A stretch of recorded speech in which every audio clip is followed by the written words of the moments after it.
अस्सलाम वालेकुम my chemist family. ये है आपका favourite channel your free academia. उन बच्चों का चैनल जो केमिस्ट्री समझ कर पढ़ना चाहते हैं। रट्टे वालों के लिए है कोई और चैनल। सब बोलें 10 time my passion my chemistry. Now study time starts.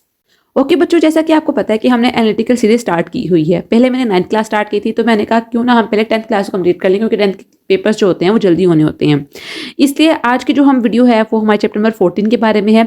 अगर आपने प्रीवियसली वीडियोस नहीं देखी या अभी वाली वीडियो देख रहे हो तो मैं आपको यही सजेस्ट करूंगी कि आप चैप्टर नंबर 1 से मीन चैप्टर नंबर 9 से ही स्टार्ट करो, ताकि आपको अच्छी तरह समझ आ जाए केमिकल इक्विलिब्रियम वाला जो आपका चैप्टर है, ताकि आपको समझ आ जाए कि हम किस तरह पढ़ रहे हैं और आपको रिवीजन करते वक्त और लर्न करते वक्त इतनी मुश्किल ना हो। तो वो चलते हैं अपनी वीडियो की तरफ। वीडियो को स्टार्ट करने से पहले मैं आप सबसे रिक्वेस्ट करती हूँ कि वीडियो को लाइक करें, एक जैसा कमेंट करें, चैनल को लास्ट में सब्सक्राइब करें और बेल आइकन को प्रेस करें ताकि नई आने वाली वीडियो अब तक फौरन पहुंच जाए।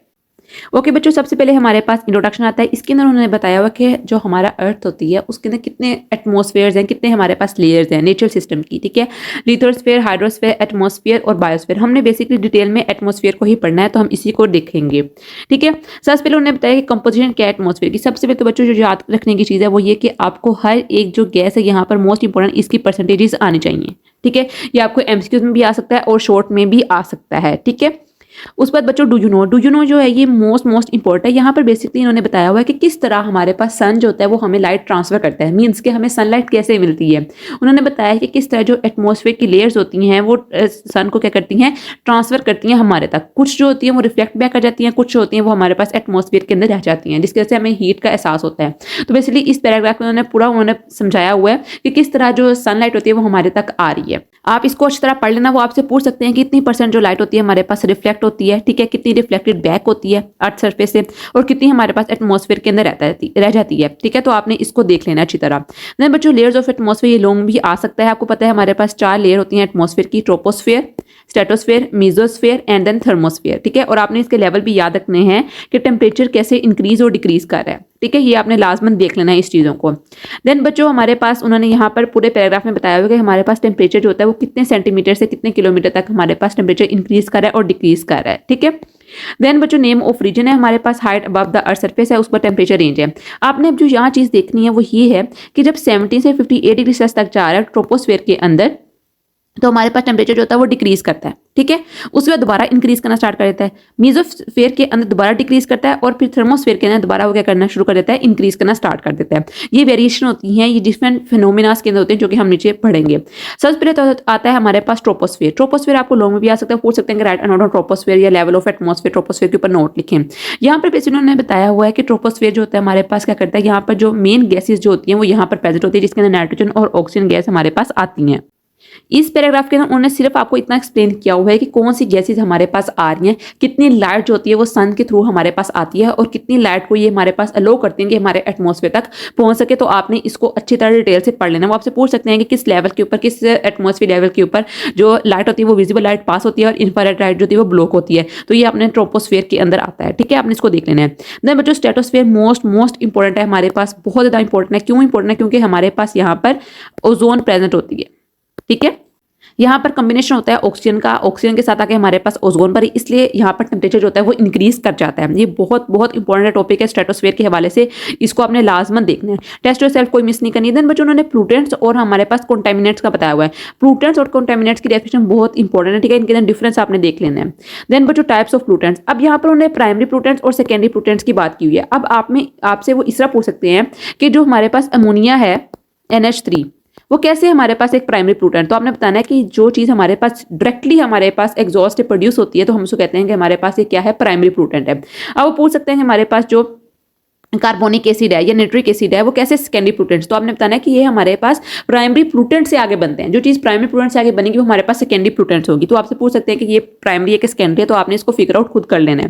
देन बच्चों उन्होंने सोर्सेज ऑफ एयर प्लूटेंट्स बताए। सबसे पहले उन्होंने बताया oxides of carbon, CO2 and CO, carbon monoxide और कार्बन डाइऑक्साइड। CO को हम पढ़ते हैं कार्बन मोनोऑक्साइड और CO2 को पढ़ते हैं हम कार्बन डाइऑक्साइड। तो आपने बताना है कि किस तरह हमारे पास ये ऑक्साइड्स आ रहे हैं एटमॉस्फेयर के अंदर, ये शामिल हो रहे हैं। देन बच्चों उन्होंने green house effect and global warming बताया। क्यों इसकी उन्होंने बताया ग्रीन हाउस इफेक्ट और ग्लोबल वार्मिंग, क्योंकि हमारे पास CO2 और CO ये हमारे पास मेन गैसेज होती हैं जो कि ग्रीन हाउस इफेक्ट काज करती हैं। ठीक है, ये मोस्ट इंपॉर्टेंट टॉपिक है। एग्जामिनेशन पॉइंट ऑफ व्यू से बच्चों इसको आपने लाजमन करना है, ठीक है। वो आपसे पूछ सकते हैं कौन सी गैसेज जो होती हैं वो किस तरह ग्रीन हाउस इफेक्ट कास्ट करती हैं। आप कैसे प्रूव करोगे कि जो CO2 और CO है हमारे पास एक most important green house gases हैं, कैसे ये ग्लोबल वार्मिंग को इंक्रीज करें। तो इसमें से बहुत बहुत क्वेश्चंस बन जाते हैं, अक्सर बन जाते हैं इसमें से क्वेश्चंस, ठीक है। देन बच्चों उन्होंने बताया हुआ है कि हमारे पास जो CO2 है उसका रोल क्या है हमारे पास। इस सारा उन पैराग्राफ में उन्होंने बेसिकली समअप किया हुआ है सारे डिस्कशन को कि किस तरह हमारे पास ग्रीन हाउस इफेक्ट है और ग्लोबल वार्मिंग कैसे इंक्रीज कर रही है, ठीक है। जैसे जैसे हमारे पास जितनी हमारे पास CO2 ट्रैप होती जाएगी हमारे एटमॉस्फेयर के अंदर, उतनी हमारे पास क्या होगी, हीट इंक्रीज करती जाएगी, उतनी हमारे पास ग्लोबल वार्मिंग इंक्रीज करेगी। ग्लोबल वार्मिंग मतलब कि ओवरऑल हमारे पास अर्थ के ऊपर क्या होगा, एटमॉस्फेयर जो होगा वो इंक्रीज कर देगा। ये सारी चीज़ों को, ये सारे नेचुरल इकोसिस्टम को डिस्टर्ब कर देती है। यहाँ पर उन्होंने डायग्राम बनाई हुई है, इसको बच्चों नहीं मिस करना, ये लाजमन आपने ड्रॉ करके आनी है, ठीक है। उन्होंने यहाँ पर फिनोमिना बताया हुआ है किस तरह ग्लोबल वार्मिंग यहाँ पर हो रही है। देन बच्चों उन्होंने इफेक्ट्स बताए हैं ग्लोबल वार्मिंग के, ठीक है। आपसे इसमें वो क्वेश्चन पूछ सकते हैं कि आप किस तरह प्रूफ कर सकते हो कि जो हमारे पास सी लेवल है वो राइज हो रहा है आज की क्लाइमेटिक कंडीशंस के मुताबिक, ठीक है। ये आपसे पूछ सकते हैं किस तरह जो हमारे पास ग्लेशियर्स हैं वो आज क्यों इतने ज़्यादा मेल्ट कर रहे हैं, क्यों इनकी जो रेट है मेल्टिंग का वो इंक्रीज कर रहा है। तो आपने बताना है कि due to global warming, due to green house effect जो ग्लेशियर्स होते हैं वो ज़्यादा मेल्ट कर रहे हैं, क्योंकि हीट जो होती है वो हमारे एटमॉस्फेयर की वो इंक्रीज कर रही है, जिसकी वजह से स्टेबिलिटी जो है वो खराब हो रही है। तो आपने ये बताना है। ये सारे के सारे बच्चे जो फैक्टर्स होते हैं वो आपस में इंटरलिंक्ड होते हैं, ठीक है। अगर उन्होंने आपसे पूछा कि ग्लेशियर्स हैं वो मेल्ट करें, तो आप ये भी बता सकते हैं क्यों मेल्ट करें, क्योंकि हमारे पास जो टेम्परेचर होता है वो 0.05 डिग्री सेल्सियस हर ईयर जो होता है वो इंक्रीज कर रहा है, ठीक है। ट्रीज की कटिंग हो रही है, डिफोरेस्टेशन हो रही है, सारे के सारे फैक्टर्स जो होते हैं वो हमारे पास क्या कर रहे हैं, ये हमारे पास टेम्परेचर को इंक्रीज करने में मदद कर रहे हैं और हमारे इन्वायरमेंट को खराब कर रहे हैं। देन बच्चों मोस्ट इंपॉर्टेंट यू नो है यहाँ पर कार्बन मोनोऑक्साइड के बारे में बताया हुआ है। कार्बन मोनोऑक्साइड की मैं आपको सिंपल से एग्जांपल से समझा देती हूँ। हजारडा से हमें पता है कि बहुत नुकसानदेह होती है इंसान, इसे अक्सर आपने न्यूज़ में सुना होगा कि ये अक्सर लोगों ने क्या हीटर चलता छोड़ दिया कमरे के ना, तो क्या उनकी डेथ होगी। तो बेसिकली उसके अंदर जो पीछे थ्योरी होती है वो ये होती है कार्बन मोनोऑक्साइड की। जब आप बर्न करते हो ना मीथेन को, CH4 को, जो आपको गैस आती है, नेचुरल गैस आ रही है, ठीक है, तो वो कार्बन मोनोऑक्साइड के अंदर कन्वर्ट हो जाती है। कार्बन मोनोऑक्साइड जो होती है हमारे पास क्या करती है, वो बहुत स्ट्रांगली बाइंड कर जाती है किसके साथ, हीमोग्लोबिन के साथ। हीमोग्लोबिन क्या है हमारे पास, ब्लड जो ऑक्सीजन कैरी करता है हमारे पास, सब्सटेंस हमारे ब्लड के अंदर होता है, ठीक है। इसके साथ बहुत स्ट्रांगली बाइंड करती है, जिसकी वजह से क्या होती है, एक्यूमुलेशन, क्लोट्स बनना शुरू हो जाते हैं। इस वजह से हमारे पास जो ऑक्सीजन होती है वो ट्रेवल नहीं कर पाती, कैरी नहीं हो पाती, ट्रांसफर नहीं हो पाता उसका।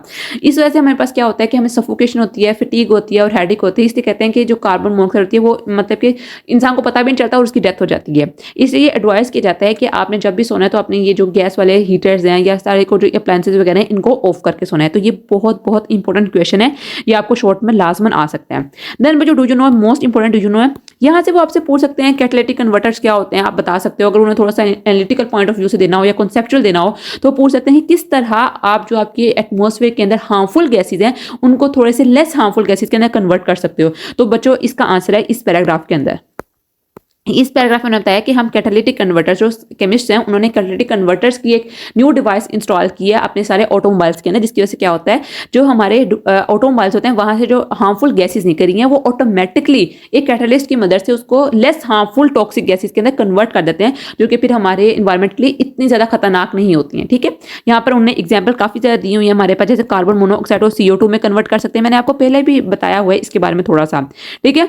ऑक्साइड्स होते हैं नाइट्रोजन के, वो कन्वर्ट हो जाते हैं N2 के अंदर। ऑक्साइड्स नाइट्रोजन की मुराद क्या है कि यहाँ पे हमारे पास NOx से मुराद यहाँ पे होते हैं ऑक्साइड्स, ठीक है, ऑक्साइड्स ऑफ नाइट्रोजन। ये अब नेक्स्ट भी पढ़ेंगे, ठीक है। तो इस तरह आप इसको कन्वर्ट कर सकते हो। देन बच्चों सल्फर कंपाउंड भी मोस्ट इंपॉर्टेंट है, ये आपने लास्ट में ये टेबल करना है, ठीक है, कैसे हमारे पास सल्फर्स बन रहे हैं और सल्फर कंपाउंड्स बन रहे हैं और हमारी इन्वायरमेंट को पोल्यूट कर रहे हैं। देन बच्चों आपने इंटरेस्टिंग इन्फॉर्मेशन देख लेनी है। उन्होंने यहाँ पे बताया हुआ कि CO2 जो है वो लाइफ है गैस के लिए, प्लांट्स के लिए, और O2 जो है हमारे पास ह्यूमन बींग और एनिमल्स के लिए बहुत नेसेसरी है। जो CO2 होती है वो ज़्यादातर ऑब्जर्व करती है infrared radiation emitted by the earth, क्योंकि अर्थ भी हमारे पास रेडिएशन एमिट करती है। कुछ रेडिएशन जो सनलाइट की तरफ से आ जाती है, कुछ उन्हें रिफ्लेक्ट बैक करना होता है, और कुछ में जो होती है हमारे पास इंफ्रारेड रेडिएशन जो कि CO2 क्या करती है उनको एब्जॉर्ब कर लेती है। देन बच्चों आपने इफेक्ट बताने हैं सल्फर डाइऑक्साइड के, SO2 के, ठीक है। डिटेल यहाँ पर लिखी हुई है सारी, आपने यहाँ से देख लेनी है, ठीक है। उसके बाद आपसे पूछ सकते हैं कि हमारे पास इफेक्ट में सबसे पहले बताओ कि हेल्थ के ऊपर कौन से इफेक्ट होते हैं SO2 के। तो आपने बताना है कि रेस्पिरेटरी प्रॉब्लम्स होती हैं एस्थमेटिक पीपल के लिए। एस्थमेटिक पीपल वो होते हैं जो दमा के मरीज होते हैं, ठीक है। सफोकेशन होती है, इरिटेशन होती है, ठीक है। हमारे पास ये सारी इसके क्या है इफेक्ट्स हैं। मोस्ट इंपॉर्टेंट क्वेश्चन है बच्चों, इनको लास्ट में देखना है, ठीक है। देन हमारे पास नाइट्रोजन कंपाउंड है, ये भी वैसे ही है। एसिडिक गैस बेसिकली क्या होती है, हमारे पास एसिडिक रेन से जो हमारे पास गैस रिलीज होती है उसको हम एसिडिक गैस कहते हैं। ये हम नेक्स्ट जाकर पढ़ेंगे, ठीक है। यहाँ पर उन्होंने एग्जांपल दिया ताजमहल इंडिया, क्योंकि वो करोड़ हो रहा है। आपने देखा होगा अक्सर, आपने गूगल पे या नेट पर पिक्चर्स देखी होंगी कि जो ताजमहल है उसकी मतलब कि वो लुक नहीं रहेगी है, ठीक है। वो किस वजह से, क्योंकि इंडिया जो है मोस्ट पोल्यूटेड सिटीज में आता है वर्ल्ड के अंदर, ठीक है। अब उसके अंदर इतनी पोल्यूशन है, एसिड रेन वहां पर काज हो रही है और वो मार्बल को पूरा क्या कर रहा है, खराब कर रहा है। उसकी जो शाइन है वो सारी की सारी क्या कर रही है, खराब हो रही है।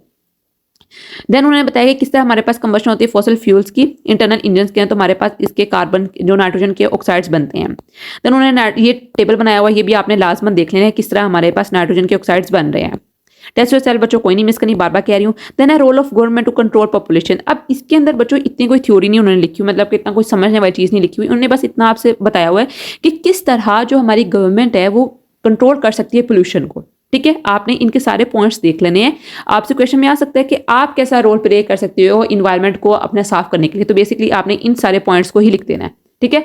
आपका रोल क्या है, गवर्नमेंट का रोल क्या है, ये सेम ही है। गवर्नमेंट ने आपको रोल देना है, आपने उसको इंप्लीमेंट करना है। तो अगर आपको इस जगह थोड़ा सा आगे पीछे का क्वेश्चन आ गया तो आप इसको मैनेज कर लेना। इतने बड़े तो आप हो गए हो कि आप इसको मैनेज कर सकते हो, तो आपने इस क्वेश्चन को लाजमन देख लेना है। उन्होंने यही बताया कि आपने ट्रीज लगाओ, फोरेस्टेशन करो, एफोरेस्टेशन करो, ठीक है, डिफोरेस्टेशन मत करो, अपने जो हमारे पास है पब्लिक ट्रांसपोर्ट है उसको यूज करो। तो सारे के सारे क्या है, ये एड आपको करते हैं कि आप पोल्यूशन को प्रिवेंट कर सको। देन बच्चों मोस्ट इंपॉर्टेंट लॉन्ग क्वेश्चन है acid rain and it's effects. बच्चों यहाँ पर उन्होंने एसिड रेन बताया किस तरह हमारे पास एसिड रेन हमारे पास बन रही है। बिल्डिंग से हमारे पास ऑक्सीजन नॉक्सीज और जो हमारे पास सल्फर डाइऑक्साइड, नाइट्रोजन डाइऑक्साइड, ये सारे क्या निकल रहे हैं, प्लूटेंट्स निकल रहे हैं, ठीक है। हमारे पास एयर से कंबाइन कर रहे हैं, मॉलिक्यूल से, वाटर मॉलिक्यूल जो हमारे पास क्लाउड के उनसे कंबाइन कर रहे हैं, फिर बारिश हो रही है, क्या हो रही है, एसिड रेन हो रही है हमारे पास, ठीक है। सारी इन्वायरमेंट को हमारे पास पोल्यूट करे। एसिड रेन बेसिकली हमारे पास वो रेन होती है जो कि काफी टाइम स्पैन बाद होती है, मीन्स कि काफी लंबा अरसे बाद जो रेन होती है उसको हम कहते हैं एसिड रेन। जो बारिश कंटिन्यूसली होती रहती है वो इतनी टॉक्सिक नहीं होती है, ठीक है। जो रेन जो होती है वो काफी टाइम बाद होती है, वो ज्यादातर टॉक्सिक होती है, क्योंकि उसके अंदर सारे प्लूटेंट्स जो होते हैं, सारे जो इंडस्ट्रियल्स के एग्जॉस्ट होते हैं, ऑटोमोबाइल एग्जॉस्ट होते हैं, वो क्लाउड के अंदर क्या होते हैं, एक्यूमुलेट करना स्टार्ट कर देते हैं, जिसकी वजह से हमारे पास जो होती है वो बारिश जो होती है वो काफी खतरनाक होती है। एसिड रेन कहा जाता है उसे, ठीक है, आपको पता है।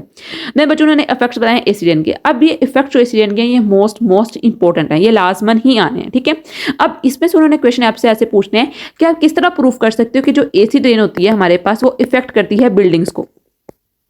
तो हमें बताना है क्यों हमारे पास, क्योंकि इसके अंदर हमारे पास सल्फ्यूरिक एसिड होता है, हमारे पास नाइट्रिक एसिड होता है, ये हमारे पास क्या करता है, मेटल्स को क्रोड कर देते हैं, ठीक है। यहाँ पर जो मोस्ट इंपॉर्टेंट क्वेश्चन बनता है कि वो एक्वेटिक लाइफ को एसिड रेन कैसे इफेक्ट करिए। तो आपको पता है कि एसिड रेन के अंदर डिफरेंट मेटल्स भी होते हैं, जैसे एल्यूमिनियम मेटल होता है, ठीक है। ये करते हैं कि हमारे पास जो फिश के गिल्स होते हैं ना, उधर जाके क्या करना है, एक्यूमुलेट करना स्टार्ट कर देता है, जिसकी वजह से अगर फिश तो खुद खराब है, मर रही है, अब हम फिश खाएंगे तो हम भी खराब होंगे, मीन्स के हमारे अंदर भी टॉक्सिसिटी आएगी, ठीक है। तो इससे ये एसिड रेन इतनी खतरनाक है।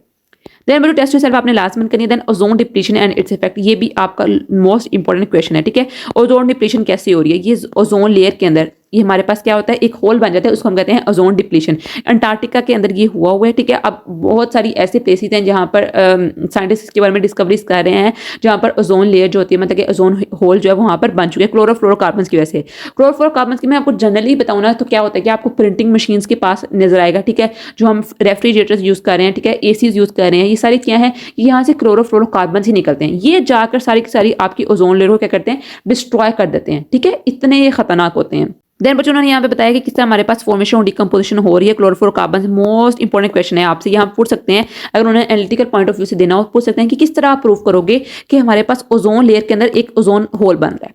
क्या केमिकल रिएक्शन होता है जो कि प्रूव करता है कि ओजोन लेयर के अंदर ओजोन होल बन गया, या कौन से ऐसे केमिकल रिएक्शन होते हैं जो प्रूव करते हैं, ये कौन से ऐसे केमिकल रिएक्शन हैं जो कि ओजोन होल को इनिशिएट करवाते हैं या उसको प्रोसेस करते हैं। तो आपने ये सारे रिएक्शन लास्ट मंथ देख लेने हैं, ठीक है। यहाँ पर उन्होंने लिखा भी हुआ कि आर्कटिक के अंदर और अंटार्कटिका के अंदर ओजोन होल बन चुका है, ठीक है। इसलिए साइंटिस्ट जो होते हैं वो जो केमिस्ट होते हैं, इन्वायरमेंटल केमिस्ट, वो कहते हैं कि आप लोग सन ब्लो का यूज करो, ये सब चीजें करो, सन ब्लो के बगैर बिल्कुल बाहर ना जाओ, क्योंकि हार्मफुल रेडिएशन आ रही हैं, आपको नहीं पता कि ओजोन होल कहाँ पर किस टाइम बन जाए, ठीक है। तो आपने लास्ट में इनको यूज करना है। इससे जो अंटार्कटिका की या आर्कटिक के पीपल होते हैं वो क्या करते हैं, उनके अंदर कैंसर की अलामत बहुत ज्यादा होती है, ठीक है। उनका रेटिना जो होता है, आई रेटिना जो होता है, वो भी काफी ज्यादा डैमेज होता है।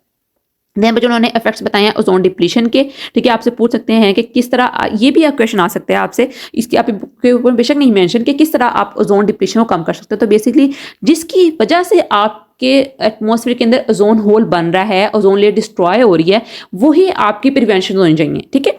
जिसकी वजह से आपकी जो ओजोन लेयर है वो डिस्ट्रॉय हो रही है जिन फैक्टर्स की वजह से। जो फैक्टर्स क्या कर रहे हैं, ओजोन लेयर्स को क्या कर रहे हैं, डिस्ट्रॉय कर रहे हैं। वही आपकी प्रिवेंशन है कि आपने वो काम नहीं करने हैं। तो आपसे क्वेश्चन वो पूछ सकते हैं। देन बच्चों, incineration of the waste materials causes air pollution. तो बेसिकली यहाँ पर क्या कहते हैं, जो हमारे पास आपने देखा होगा कि जब हम जो हमारे घर आता है सफाई करने वाला, कूड़ा उठाने वाला, वो क्या करता है, वो सारी चीज़ों को इकट्ठा करता है और एक जगह जाकर डिस्पोज ऑफ कर देते हैं। अब साइंटिस्ट ने क्या किया, साइंटिस्ट ने क्या किया, जो हमारे पास सॉलिड वेस्ट इकट्ठा हुआ है ना, इसको हम हाई टेम्परेचर के ऊपर हीट करें। अब हाई टेम्परेचर के ऊपर हीट करने से ये तो होता है कि हमारे पास उसकी जो कॉन्सेंट्रेशन होती है, मीन्स की वो इतना ज़्यादा चीज़ें होती हैं वो कम हो जाती हैं, लेस हो जाती है उनकी क्वांटिटी, लेकिन वो ज़्यादा टॉक्सिक के अंदर कन्वर्ट हो जाती हैं। तो इसका कोई भी आज तक कोई हल नहीं निकला है कि हम किस तरह अपने सॉलिड वेस्ट को इसकी मैनेजमेंट से प्रॉपर तरीके से कर सकें। इसका यही हल है कि हम उन सब्सटेंसेस को यूज़ करें, उन चीज़ों को यूज़ करें जो कि खुद ब खुद डिग्रेडेबल हो। ठीक है, उनके अंदर कुछ ऐसे इंजाइम्स हो या कुछ ऐसी चीज़ें रखें जो कि आफ्टर 14 डेज टू 7 डेज या फिर आफ्टर 1 मंथ 2 मंथ्स वो क्या करें, डिजनरेट करना स्टार्ट कर दें, खुद ब खुद खत्म होना स्टार्ट कर दें। इसी सूरत में हम अपनी इन्वायरमेंट को क्या कर सकते हैं, पोल्यूट होने से बचा सकते हैं।